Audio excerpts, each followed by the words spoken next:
Goal ng unang budget. Opo. DBCC ito eh. Ito yung Development Budget Coordinating Council. Ito yung cluster ng economic agencies ng ating pamahalaan. Binubuo ng 4 na importanteng economic agencies. DBM, Department of Finance, NEDA, at saka yung Central Bank. Opo. Ito yung economic cluster. Ngayon, kinakailangan nating makapagtanong ng mga ilang bagay para maunawaan ng ating mga kababayan punto por punto. Opo.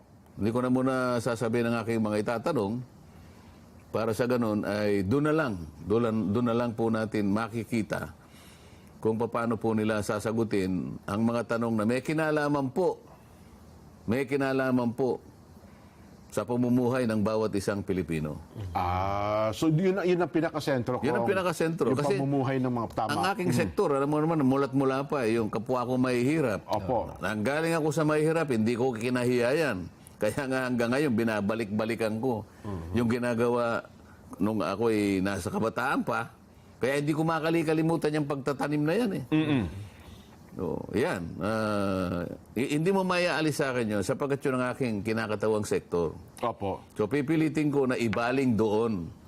Dahil bawat isa sa amin, lalo na yung party list, may kanya-kanyang sektor na nire-representa, may kinakatawan doon. Opo. So gusto kong malaman yung bahagi ng aking sektor doon sa cheque na yon na naglalaman ng ating national budget, ang total ay 6.325 trillion pesos.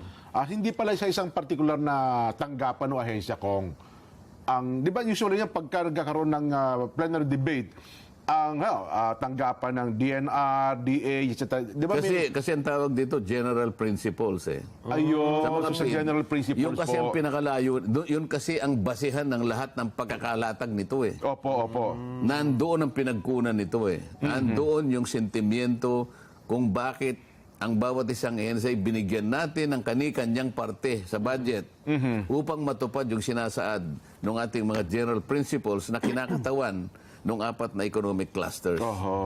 So, ang magiging, kasi tinapos na po yung sa committee level, ito sa plenary na ito, ang pagkakaayos o pagkakahanay ng pagtalakay ay base sa pagkakaayos din nung...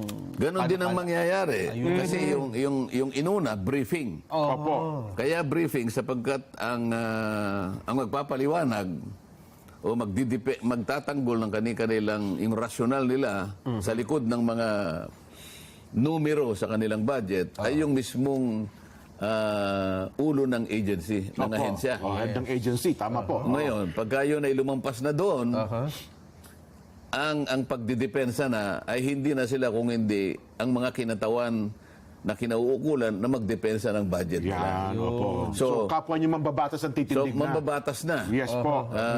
Sila ay mga mambabatas na kinabibilangan ng Appropriations Committee.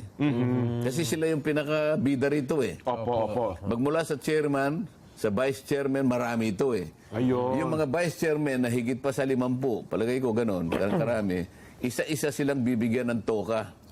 O ikaw, ang ididepensa mo, national defense. Yan, Okay? Yes. Ikaw naman, Department of Trade and Industry. Ikaw, agriculture. Ikaw ay DAR. Yun namang mga, alimbawa, agriculture, may pamilya naman yun eh. May mga maliliit na ahensya naman sa ilalim nun.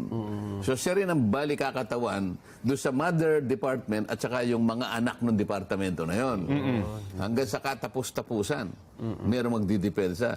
So meron ding magdidepensa sa opisina ng Pangulo, ang Appropriations Committee ng Kamara. So yung kasi parang ini-imagine ko kung yung tagpo na yon na sinasabi yung doon kayo titindig, ito yung sektor ng Hindi kasi yun ang kapag kasi naidepensa mo, doon na-approve kasi plenary action ito. Yun nga po, isa plenary na. So kapag na-approve na, yun, kunwari, ikaw ang vice chair ka ng appropriations. Opo, yan. Ang naitalagang idepensa mo ay Philippine Sports Commission. At PSC. kung ano-ano pang nandun. Kapag naidepensa mo na yon at wala nang gustong itanong yung mga mambabatas na nagtatanong sa'yo, ay a-approvein sa plenary na ang budget mo, Jen, Opo. ay sinasinang ayunan na ng plenaryo Ayun. at tapos na. So palakpakan na yon. Opo.